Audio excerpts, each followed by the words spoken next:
My name is Rodney Newham, and I was born in 1920. And when I was 15, I had an apprenticeship in Chatham Dockyard, and for 5 years.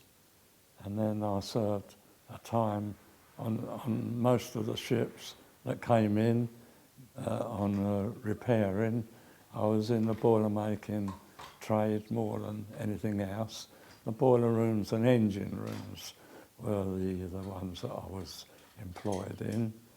And I knew more about ships than some of the sailors knew, because I used to know every part of the ship, even down into the shaft room, the shaft that goes through and drives the propeller. And one of my jobs was to put safety shields over the joints of the shaft going through the ship. And I knew about most of the ships were different. The engine and boiler rooms more than anything, and the air supplies and things like that.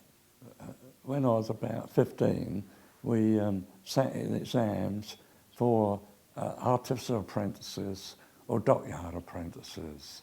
And at that time, I wanted to go into the Navy, but at that time, they wouldn't accept you in the as an engine room artificer if you had glasses, because the ships in those days, a lot of steam came from the boilers, so you couldn't do it.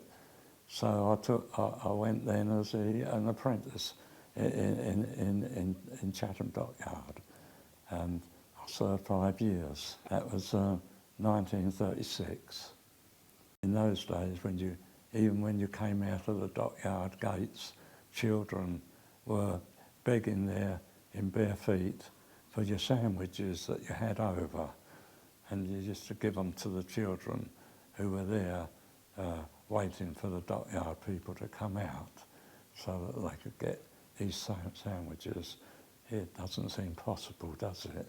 But that's true, yes.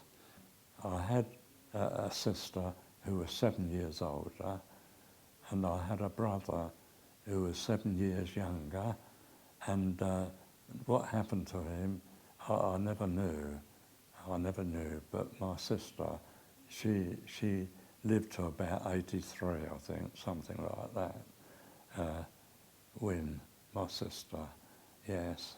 And my father was a chief engine room artificer in the Navy.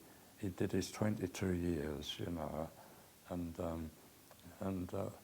my mother died when I was 8, so I never really knew her mother's love and care from the age of 8, no. So I can't say that I had a happy childhood as such, having a mother.